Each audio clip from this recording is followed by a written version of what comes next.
Biohacking has saved my life. I was very depressed. I was in so much pain. 5G towers were rolled out. I couldn't sleep. I had all these issues. And I spent 10 days in darkness with no food, releasing exercises, screaming, yelling, humming. We have a lot of trauma that is detrimental to our health. Especially women tend to give everybody else but themselves. I went into Brazil and I met these psychics randomly. It all led me back to breath. We all want to have more energy, better sleep, better health.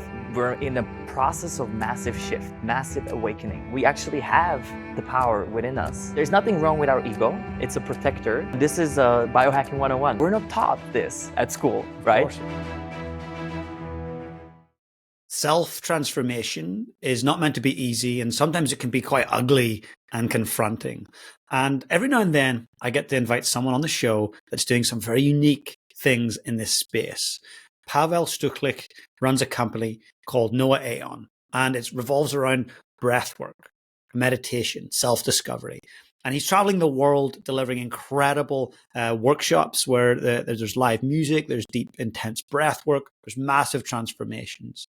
You know, he went from opening up many Orange Theory gyms all around North America. He was an incredible businessman, very, very successful, to now going, okay, I know there's a different way to approaching wellness, well-being, self-actualization. So today, we're going to sit and actually spend a bit of time with him. He flew into Christchurch. He was doing a worldwide tour. So we got to connect for a brief moment. At the end, he actually took me through a meditation breath work. It totally blew my mind. My whole body certainly felt the difference. I was sweating. I felt a bit dizzy. It was very interesting. So I'm going to challenge you to sit and really think about what he's presenting here and what he's saying could actually transform how we see things and how we feel. I was absolutely intrigued from start to finish, and I hope you will be too. So please sit back and enjoy the show. Pavel, a huge welcome to the Lead on Purpose podcast. Thank you. I'm so glad that this has happened. You're here in New Zealand. We're very lucky to have you here. I saw that you were doing a tour, and I thought, wow, Pavel's on my doorstep, and he's doing some ridiculously amazing things. I want to know more. And some of it's definitely outside of my knowledge base, my wisdom base, and some of it's even outside my comfort zone. So I'm like, I definitely need to learn more. So I'd like to start with, firstly, what is biohacking? Yeah, so, to revert back, biohacking has saved my life. I used to be sick every 2 weeks. I had a chronic fatigue, Epstein-Barr. I was very depressed, and I also had suicidal thoughts in my 18, 19 years old. And funny enough, I used to be a professional athlete. I used to cycle, and I would come here, and I did tour of Southland, which was the last time I was in your land. Wow. And after that, I had to quit cycling career because I was so messed up with my health. Now, that led me into the alternative world because I was not going to take antidepressants. I was not going to do it the conventional way. And biohacking means, and that exact term, you can Google it, but in my words, it's essentially taking charge of your personalized health on the inside and outside the environment around you. And it's all based on data and cutting edge science. So essentially, when you become a biohacker, you take charge of your life on every step of the way, from A to Z, from understanding what's your physical health like, your mental, emotional. It can go into spiritual as well, especially with today's science and research catching up with this. And it means that you're no longer going to just be average person. You're going to perform at your best. And that's what us biohackers are doing in this world. You've got a movement. Like when I look at biohacking, I see that there's a global movement. And it's interesting, some clients and some guests also that have been on the show, they're doing incredible things in the corporate world. They're running large billion-dollar companies, but they're going to these biohacking events. Mm-hmm. So this is not for just a specific type of person with a specific type of lean. This is for everyone that's interested in wanting to take their lifestyle, their health, their harmony to the next level, right? Yeah, and and it can also have a, biohacking is just a label, right? I mean, maybe it's a human optimization, maybe it's just transformation, right? It really, I wouldn't get stuck on it. I think Dave Asprey, the founder of the term and the biohacking, who I worked with for many years at Upgrade Labs, and up till today, we work with him quite heavily. Essentially, he's kind of branded that term, but he was one of us. He was sick, tired, he was obese, and he was really not having it in this life, in the simplest terms. And so then, because he was a hacker, he was a computer hacker, he started figuring out, well, if you can hack a computer, you can hack your body. And it's ironic because we use a lot of that terminology in the consciousness space, where I view the mind as the software and the body as the hardware. And whatever you code into the body, it's supposed to listen. But we've become so disconnected from that mind-body connection that maybe there's a delay, maybe we don't even have that right feedback. And essentially what we're doing now with the proof of data, with all of these gadgets that are coming into the market, we're able to tell in a real life what each and every step is happening and what is doing it to us. And so whatever it's supplements, whatever it's how you sleep, whatever it's your energy levels, we all want to have more energy, better sleep, better health. But how do we actually quantify that? And how do we do that? It starts with testing. It starts with being able to have real life data to prove what we're doing. I really like that. A lot of these things that people look at it and go, come on, how do we know that's going to work? But actually with hacking, you're actually looking at what are the results, the impacts, what's the evidence, the science, the data. And to me, that's crucial. So I wear the Oura ring. Why? Because I want to get more data. I know it's not perfect and I know it's not absolutely accurate, but actually it gives me a baseline of where my sleep is at. And then I know I can obviously level up from there and do different things using different devices, which we're going to look at in a minute. And I just love being able to control, or at least have some sense of control over my health and my future health. Because it seems to me that the medical system, this is from personal experience, is really set up to be the ambulance at the bottom of the cliff. And yep, you're sick and you're dying. Okay, here's some stuff, take it, or go to surgery. But actually, I want to do the opposite. I want, in every way possible, for me and my family and my community, to be the ambulance at the top of the cliff going, hey, here's how you can hack this. Here's how you can level up that, optimize your health. And to me, it seems to be that's what you're specializing in, but you're not just looking at the physiological side. You're looking psychological, spiritual. You're looking at the whole thing. You said mind-body disconnection. What do you think is happening in our world right now? And from a human perspective, that is disconnecting mind from body? Well, if we sum it down to one term, it's fear. And one thing that the superpowers of this world know, the societal norm of whatever it's governments, societies that we're being taught, it's keeping us limited. And what is happening, especially I think during COVID, people start having a direct reflection of who they are, because for the first time, they had a time to unhook from the world and actually look in. What is working for me? Who am I? Why am I doing the things that I'm doing?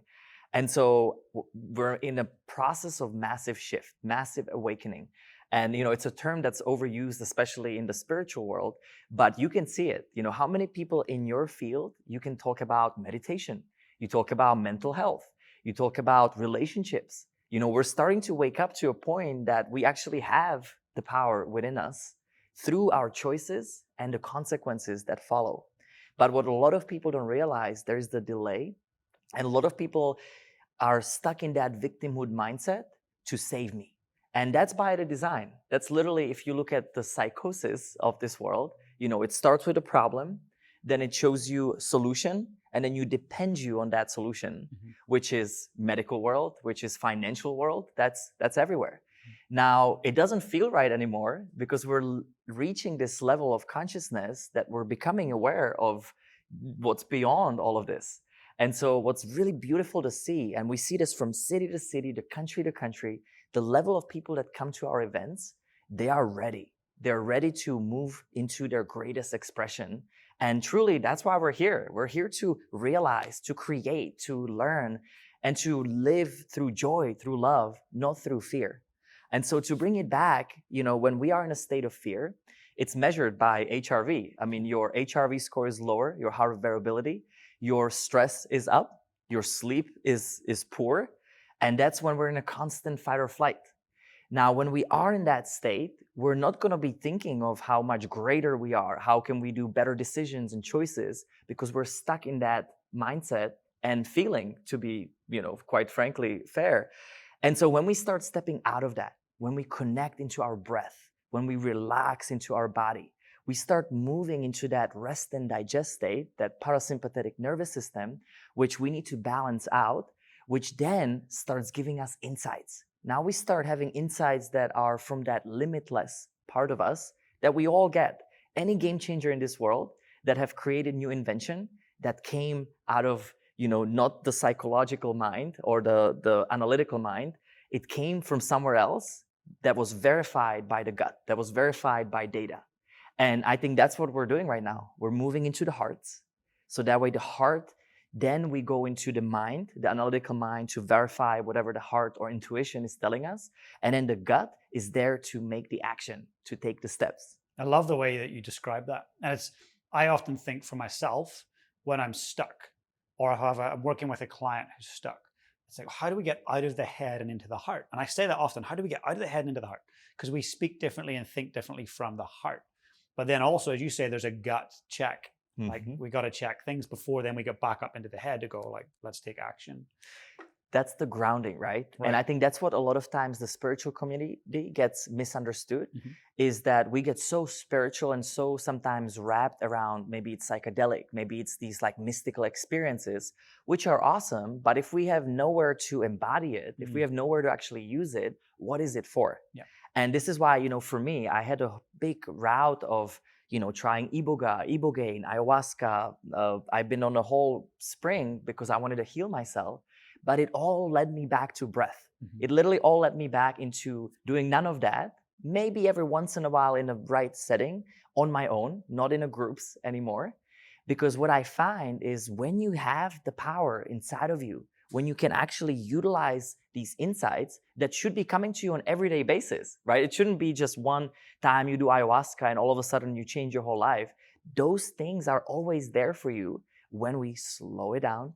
We match the frequencies of that subtle vibration, right? Not from that busy beta brainwaves. If we look at it from the brain perspective, we go into that alpha, theta.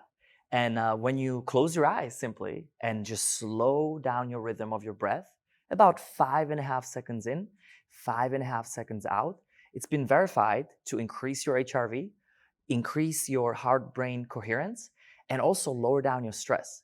So if you can take one thing today, just start breathing as much as possible in this rhythm and relax your body. We tend to be so tensed up.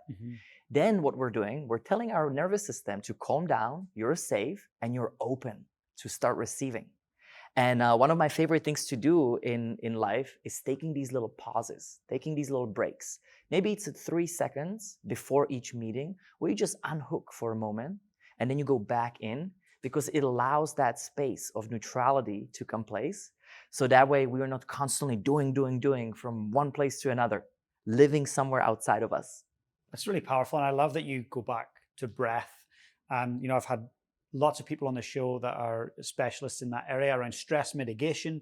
And what I understand looking at Dr. Joe Dispenza's work is that there is that brain-heart coherence when we start to tap into meditation, breath work, mindfulness, and tapping into consciousness. So in terms of breath, that 5.5 cycles per minute? So 5.5 seconds in, Yes. 5.5 seconds out, always through your nose. Okay. That's another thing we know based on longevity science, that you can extend your lifespan with just breathing in and out your nose. Wow. Because we're over breathers and we're mouth breathers. Yeah. And we know that through mouth breathing, we can create bacteria in our mouth. It can mess up our just dental work in general, which is connected to our brain. And one of the ways, by the way, you can fix this, within the first 30 days, you just mouth tape. Okay. So if you mouth tape while you sleep, it retrains your body to only breathe in and out your nose in your everyday basis. Because it's, breath work is an autonomic nervous system job, right? Especially when we sleep. But if we're sleeping with our mouth open, we snore. We also, sleep apnea is caused by this. And most of it can be healed with simple mouth taping. Wow. For about 3 weeks. It depends on each person. But you will stop snoring. You will start increasing your nitric oxide levels. You're going to use the nose as a filter. So it's strengthening your cardiovascular system. And it has all of this huge benefits on our everyday life. I want to try it. I really do. Because one, I've been told I snore. I'm yet to see the proof, but I've been told I snore. And both That's of what my she says. yes, what she said. Yes, definitely. Caroline will back that up. You snore. Now, my nose, the turbinates in my nose are fully inflamed. So if you were to look up there, you were like, James, where does the air flow through? And it's to do with inflammation.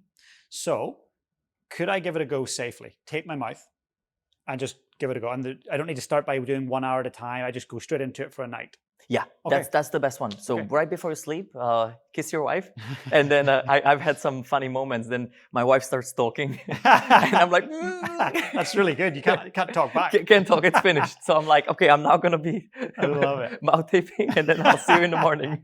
I love it. Well, I'm going to try it. So 3 weeks, 21 days, give it a try. Yep. Cool. I'm going to give it a go and see what happens then. Absolutely. That's brilliant. Now let's talk a little bit about consciousness. And I know for some people it's like, oh, whoa, it's getting too uncomfortable for me. But actually, when we start to look at it, we are interconnected.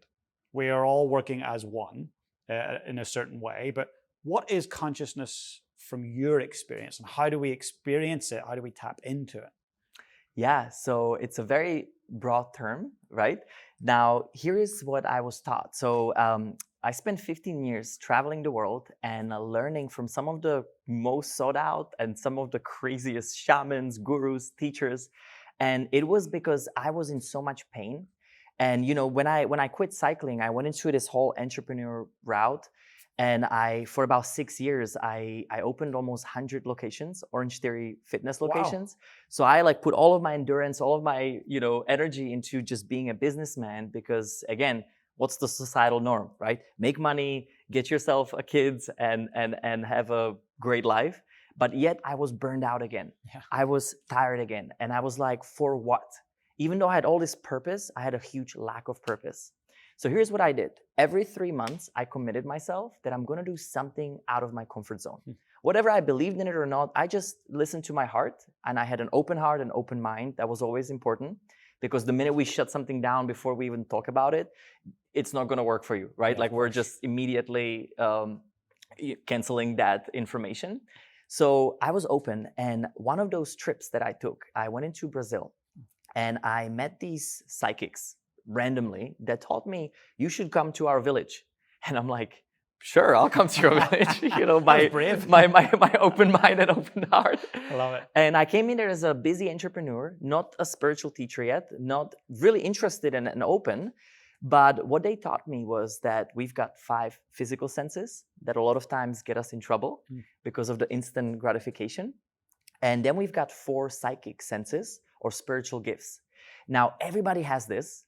And this is the way the consciousness or the higher aspect of us is speaking to us. Now, what I understand from this term, we've got this higher self or realized self, or I like to call it the original source energy that gives us life when we're born. Chi, mana, prana, so many different titles for this.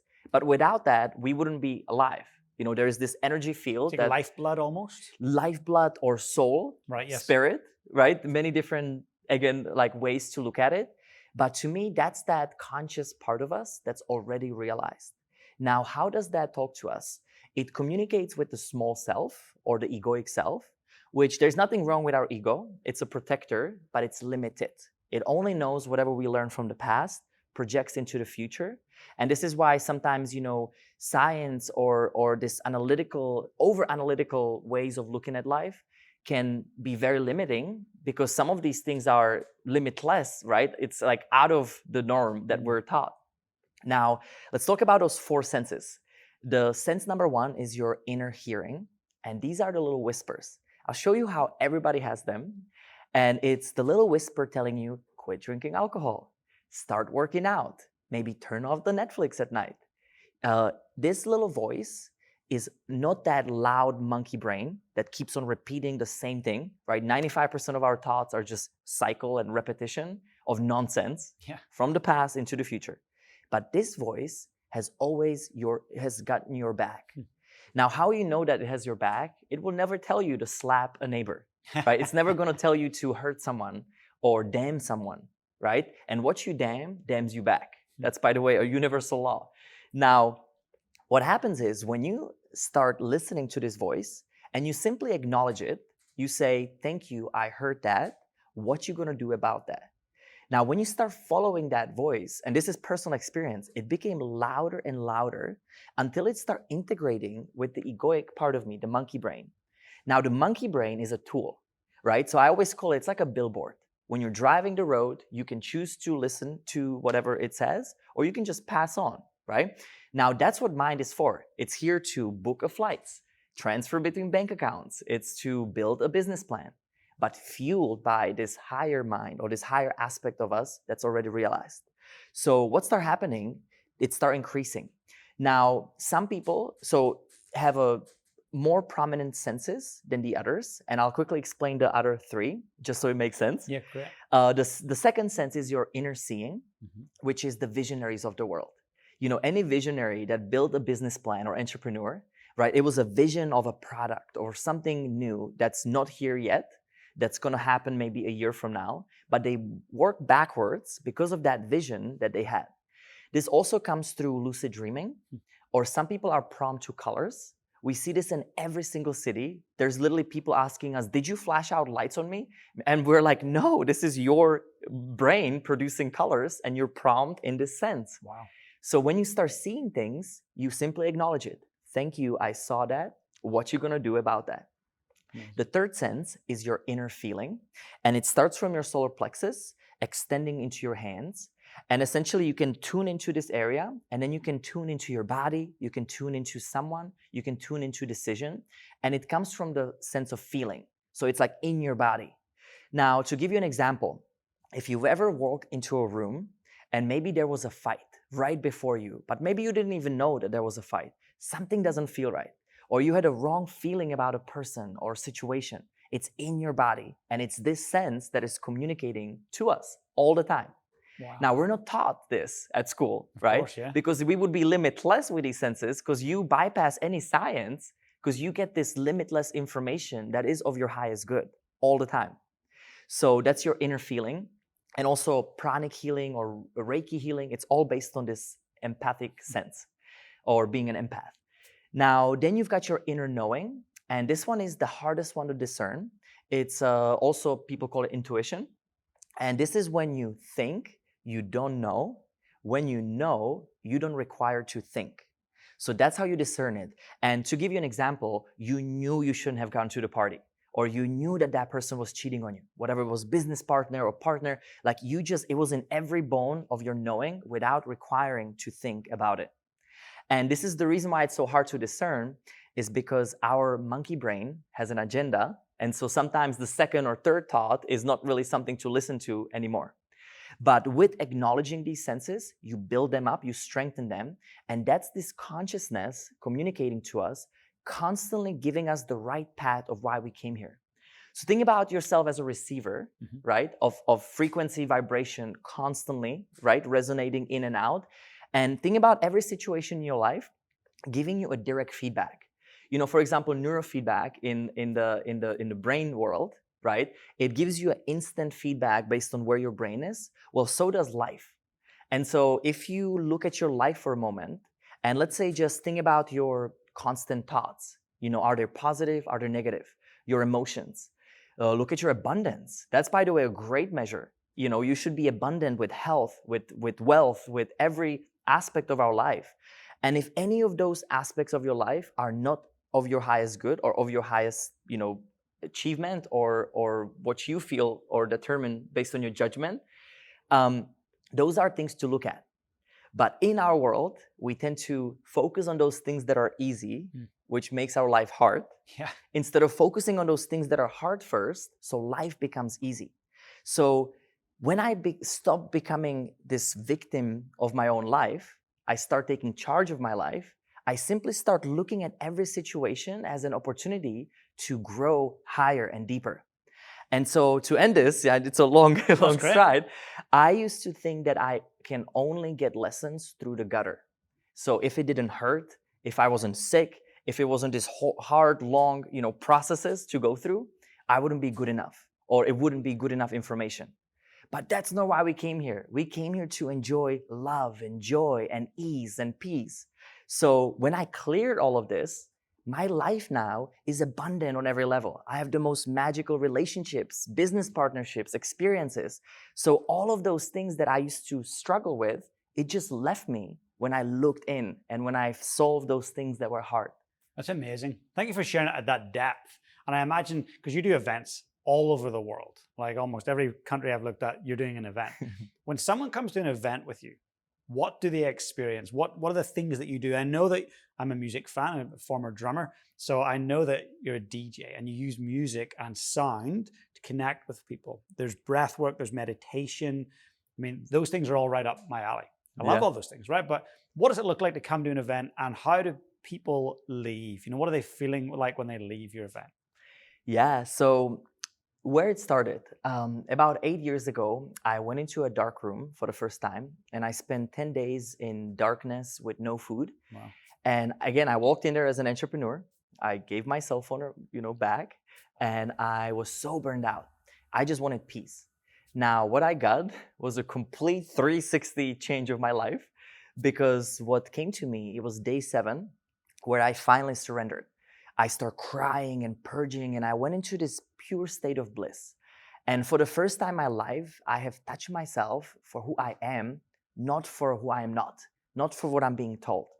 And in that moment, I had this sequence of insights that were there spontaneously, but I never followed that.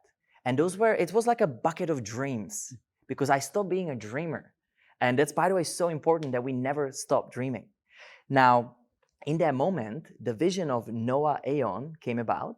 And so Noah means movement, Aeon is all or none, and it symbolizes duality. Now, I was so sick and tired of living in a life of a ping pong match, highs and lows and good days and bad days, that I knew there was another way. And that was coming back into the center, coming back into the happiness, health, and harmony. So when I walked out of there, I rediscovered my passion, which was always music. And so I learned how to DJ, how to produce in solfeggio frequencies on a modern beat, or tribal beat. We use a lot of Afro spiritual, shamanic flutes and drums, but with a house bass. So Amazing. It's fun. I love it. Now, my purpose became, I've had so many of these experiences like Darkroom or the psychics in Brazil. I was done with being in self-mastery. I knew I have to come into service. And so my purpose became teaching in lectures, workshops, retreats, and immersive experiences, which is what we're doing tonight. It's called a system reset, which is the main one that we travel with. And so that was the message of that. And the legacy, which was the third aspect or the third gift I got, was how do I make means with living in service? Because I only knew how to make money as an entrepreneur, as a capitalistic, person, which I hated that person because I was living in this unequal way of doing business. And even though maybe it was a win-win, I now want to live in a triple benefit, where it benefits me, benefits the other person, but also benefits the whole ecosystem that we live on. So I walked out of there, learned how to produce music, start creating this whole experience, and this is about 8 years ago. And essentially what came to my mind was, how do I bring all of these tools that I've learned that have science behind them and put that into an immersive, interactive workshop? So that's essentially what we're doing. We combine breathwork, meditation, and dance. We call it the BDM, breath, dance, meditation, into a little lecture, foundation. And really what it does, it takes people into these transient states where they can face their mind, their emotions, their physical, health issues, their relationships. And so in our events, it's a roller coaster. We make people imagine, person that have hurt them the most. And we do this releasing exercises, screaming, yelling, humming. It's a full-blown experience that I picked up on from all these different places, integrated into a modern way of life, so it can, serve the mainstream market, not just one small vertical. And now we do this for CEOs, executives, conferences, retreats. It really has been applied to many different forms. And the way people leave, so we pay a huge attention to detail. We ask everyone before to send us their why, their transformation. So we adjust it based on the cases that come to us. We have a lot of trauma. We have a lot of different, avenues that people are dealing with.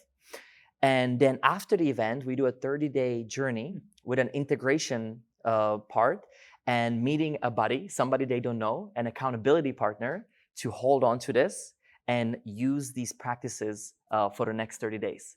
So it's kind of like a whole, ecosystem that we've created. And we do about 150 of these per year. Wow. We're constantly on the road. We're on a mission to unify the world, one person at a time, through these tools.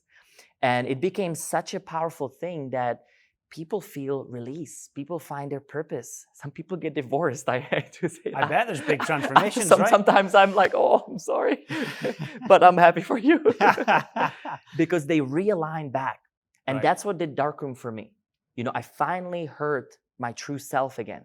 I finally realigned into my path here on earth. I finally heard these senses again.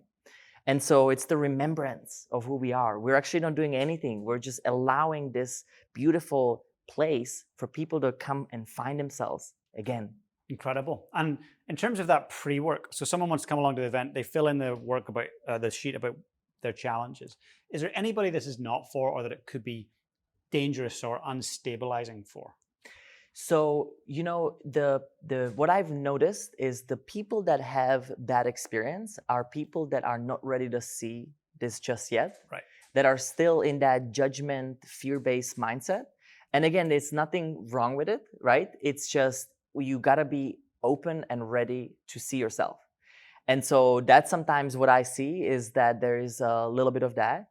But it's so crazy, the people that we attract, it's such a diverse crowd. Like you will never see this anywhere. It's from any gender, any ethnicity, any place, because I think, our intention is to unite the world. Yeah. And no matter who it is, who is, being called to this, we welcome these people into these experiences. It's incredible. And I'd love to talk a little bit about the tools. So you and I have looked at some of these tools that you use, and they're really incredible. Some of them I have used. In fact, there's a watch here. Looks like a watch. I had the founder of this, Apollo Neuro, on the show some time ago. So I'd love to look at some of these, and I'm sure the listeners and viewers would love to know what they are about and how they can help them maximize and optimize their lives. Yeah, so what I started doing, in my quest, I looked for tools that are, so we've got two tools or two major things that we have on our market. One is EMF, because I had this whole experience during COVID when 5G towers were rolled out. I became depressed, I couldn't sleep, I had all of these issues, and little did I know I was actually EMF sensitive. And there's many of us, there's about 35% of population that are EMF sensitive and 3% of population that are hypersensitive. People that literally cannot be on their phones, computers, they're instantly getting reaction. Wow. Now in this process, I didn't really believe in EMFs to begin with because it's such a contradicting thing. If you Google if you Google are EMFs harmful, it will tell you there's no studies that prove that. And then we did our own dive into this. We have actually a whole webinar on this. If anybody wants to learn, yeah, I'll put it in the show notes, we can list it. That'd be great. And we just did our true findings of what we actually found. There's over 6,000 studies proving that it's detrimental to our health. Wow. And electromagnetic fields come from our phones, our telephones, our TVs, vehicles, I'm sure different. Correct. So there is a man-made and non-man-made, Okay. or natural. Natural is sun. We've been around it forever. We can, absorb it. We're just fine, in a smaller doses, right? Nothing too much is good for us. But the man-made, it's really just the last 100 years that we've been exposed to this. Mm-hmm. And so, in the webinar, we actually talk about there's 9 out of 10 cell phones are way over the safety limit. Wow. Based on the safety limit of the actual governments. Wow. So there's so much to explore in this, and whatever it's your smart, anything smart is actually quite dumb. I hate to break it. Let's go like the Aura Ring and the Garmin. Both of those are giving off EMFs. They are. So Aura Ring, you can actually turn it off, so it only uploads mode. a couple times a day. And small doses is fine, especially if you're earthing. So if you do use, if you go on a ground once a day, highly advised, by the way. And there's an amazing documentary about earthing in general. Yeah. And you being in New Zealand, I mean, you've got earth everywhere, which I love so much. But that actually helps you absorb and bring your frequency back to the natural state. But think about it, any appliances right now, they are all connected to Wi-Fi. Of course. For what? Wi-Fi in general. We turn off Wi-Fi at night at our house because that messes with your sleep. And you can, by the way, Oura Ring is the best way, or any HRV device can measure that. The other part is Bluetooth. So anything that's cordless, I would be really cautious with. I always use cords, or we have something called Defender Shield, where you have a little tube in between, and that way it blocks the EMF coming into your body, into So your essentially ears. like the Apple AirPods, right? I'm old school. I like the wires and I just put them in. But the Apple AirPods, you're literally putting them inside your head. And I guess it's to do with duration. They could be in there for 30 to 60 minutes. So duration, and then also proximity. If they're going to be right close to your brain and they're there for a long period of time. So that must increase risks, I imagine. Hugely. And so what's crazy, think about EMFs, the easiest analogy is toxins. Right. You can only take so much toxins before something bursts. And that's what you see nowadays. I mean, people have headaches. There's so much brain cancer, or even just, around our ears. There's a huge deficit in sleep, depression. So if you ever feel just iffy, unexplained issues, and everything is fine on your blood results, that was me, then that's an overexposure to EMF. Wow. Now, there's a ways to mitigate it. So safety in distance, really important. Don't use your phone right on your ear. Put it on a speaker. Yeah. Have it on airplane when you don't use it. We don't need it all the time, and it's actually great for our consciousness because we can actually go inward. We can distill our focus. Yes. With computers, I mean, we also use a few different tools how it will not get, especially on your labs. Because if you look at our fertility rates, they're going crazily down, whatever it's men or women. And that's one of the huge causes is electromagnetic frequencies. Wow. I also use EMF clothing when I fly. So I literally buckle myself and I'm completely protected from that. And then I use something called WaveGuard. It's a key technologies that works on depolarization. So it actually renaturalizes the harmful EMF around your space. It's a groundbreaking technology. Wow. There's nothing else that works this way. And that's what I found as a solution to my problem. Incredible. And you can have this in your home and just... Home, I travel with it. We have a small one that's portable. I literally keep it under my seat on a plane because we fly so much. And you also have a high altitude radiation, right? Yeah. That's another big issue that we, have to So I fly a lot. Yeah. And so every other week or so I'm on a plane. So I should be considering the fact that I am exposing myself to more radiation than I should be. Oh my gosh, 100%. So first of all, whenever you fly, right, do a deep breath work, maybe like 3-4 rounds of Wim Hof retention breath. That one is really baseline. Do it before your flight and do it when you land. When you land, go on the ground to ground your feet because it helps you reset your circadian rhythm into the place where you're at. So also jet lag.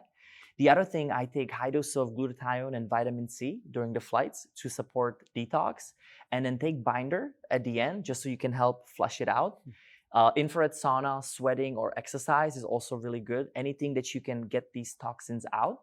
I also use ionizer. I have a little ionizing device when I fly to ionize my air around me. Because if you think about jet lag, right, the biggest issue is the loudness. So soundproofing headphones, and this is when, it's really hard without Bluetooth. So you can find different ones that are just soundproofing. Or put a little earbuds in. Yeah. Light. So I use red light because it's a junk light altogether when you're flying. Never eat the airport food or airplane food. So much preservatives, I imagine, in there. So gross. Yeah. Yes. I usually take fasts on those days if it's a long flights, or I just have something with me, or liquid. Liquid diet is amazing because less harm you can take on the body because it's already going through so much harm when you're flying. Right, so better for your recovery. 100%. And then EMF clothing. So I use full top down, so that way it can shield you from it. And then mitigating as much as you can, exposure to any sorts of light pollution, sound pollution, or toxins in general. So that way your body can recover that much faster. That's amazing. I mean, we do need to consider that. I think too many of us just say, oh, it can't be that bad. But you mentioned fasting. So often when I'm flying, I prefer not to eat the food. So I'll just use that as a fast. So I intermittent fast every day, usually around 17-hour window of fasting. And then 7 is my eating window. Is that part of biohacking? Is fasting a part of being a biohacker? 100%. Now, fasting with care is really important. So a lot of people get addicted to fasting and we start producing a lot of ketones. And ketones will make us feel not hungry. Yeah. And this is really important, especially for women. There's a certain cycles that you're going through that you want to weave in and out of intermittent fasting. Even for men. So I've actually did this for about a year straight where I was just intermittent fasting and I was malnutrient. Wow. So when I got a blood test, I didn't get enough food in those or enzymes, in minerals that eating window. In that eating window. So what I start doing is weaving in and out about 2 to 3 days on, 1 or 2 days off, just whatever feels right. It's really important to listen to your body. And also using something called dirty keto diet, where I still take carbs at night to help me sleep. And up until the night meal, I'm primarily keto. Very little carbohydrates, heavy on fats, healthy fats. I travel with MCT oil. I travel with ghee with me because it's an essential, especially you can't find always high quality food. Of course, it makes sense. And there was a couple of things in here that I wanted to look at. So I think this was quite fascinating. This was the blue light. So essentially, in the morning, we want to be getting, as we wake up, into natural light as quick as possible. In a lot of places, whether it's cloudy or it's winter and we don't get the sun, we don't get that. And so what is this? So this is how it looks like. I start with this every single morning. You can still see through it, but you want to get the blue light inside of you. So blue light is harmful for us at night, but in the morning, we need blue light to activate our circadian rhythm. So the first thing in the morning for about 30 minutes. Now you don't have to use this. You can just go on the sun. Like that's ultimately Get outside the gold standard. Go on the sun, be barefoot. Maybe here I would go in the ocean, take a little dip because that's all just starts your metabolism. And also it activates fat burning, especially in the morning first thing.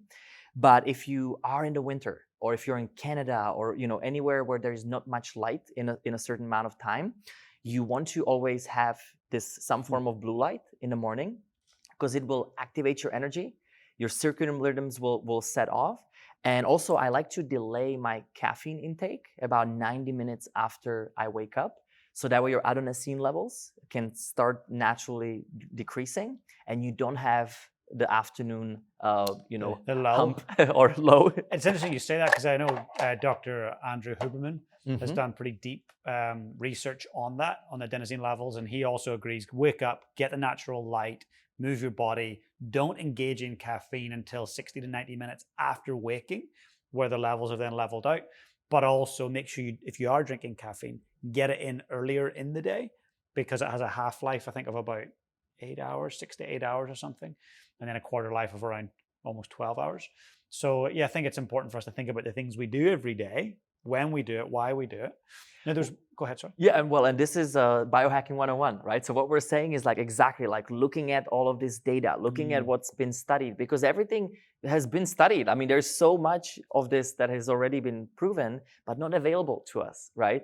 And so this is why biohacking is not, hacking, or it's not stealing or cheating. It's being effective in every decision that we make.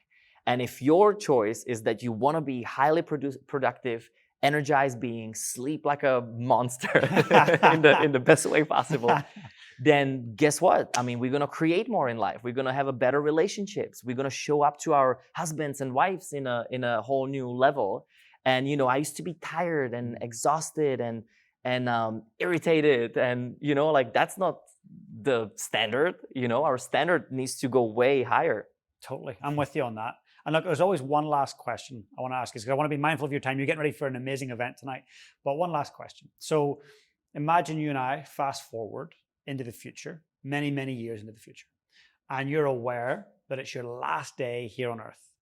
And someone very young who you love comes into the room and they say, Pavel, how do I go about leading my life on purpose? What would you say to them?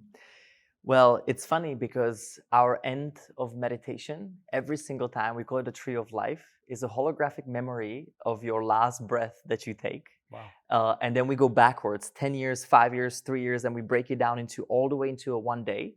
And then basically work through every single day, focusing on your dreams so that way you live your whole life in purpose.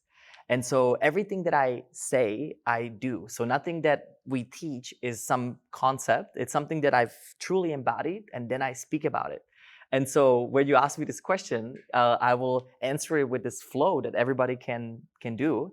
And this is how I categorize my whole life. So once a day, I take the first hour just for myself. It's the golden hour when I unhook from everyone and everything that determines how my day is going to look like. I visualize the day. I do breath work, meditation, sound. It depends, right? Like I play with it. I use also this little tool, Neurovisor, which helps with neuroplasticity and brings you straight into presence so you do not stress. And then I then go into once a week where I take a full day off. The first half day, completely without anyone, even including my family. Because here's the deal. If we continue to living somebody else's life, we continue living for someone else, where is us? Where is you? Where is me, right? That most important part is yourself, always first. And especially women tend to give everybody else but themselves. So it's important that we take that day once a week to revisit our past week and then see if we are on that dream goal, or I call it a dream state or purpose, right? Then once a month, I take 4 days off, completely unhook, no digital world. A lot of times it's also no physical food. And I, again, go deeply in. I look at my past month. I look at the following month. So that way I continue making every choice and consequence in my hands. There's no surprises in my life because I'm creating my life, which is how we're meant to be creating our lives. Life by design. Life by design. Once a year, I spend 10 days in darkness. And I always say it's 10 to 15 days completely off, unhook from the world. It doesn't have to be darkness, right? Maybe you take a beautiful cabin somewhere in the middle of nowhere. Maybe you, whatever fills your heart. Stimulation. It's no stimulation. Yeah. It's time for you to go into timelessness without computers, journaling, writing, what is serving me, where am I going? Because what happens is the first time I went to the dark room, my whole life changed, 360. Mm-hmm. But the second time, minor adjustments. Third time, minor adjustments. And then now I'm going to go on a fifth time next March. And basically, I'm just so excited because I'm on the path in my purpose, living this every day. And I never thought this would be possible, but I'm literally living my dream every single day. We were just tearing with my wife a couple of days ago. We're literally living our dreams every single day. We would not change anything. Incredible. And I never thought I would get there, but it gets there through these blocks. So I know it wasn't a direct answer maybe for my life, but in a ways, this is exactly how I live the life that we're living today.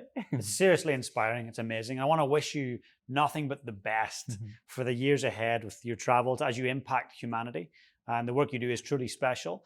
And for many, they're trying to get their heads around it and understand it. But I know fast forward 10, 15 years, this is going to become very part of the mainstream of what we need to do to enjoy our lives and to be more purposeful. So thank you for creating the space, wishing you the best. And I look forward to connecting again soon. Thank you so much for what you're doing, because I want to end it with how important your work is, because education creates inspiration, which gives people motivation to make results. So you are such a huge catalyst for so many. So thank you. No, thank you so much, Pavel. I really appreciate it. Thanks, my man. That was amazing.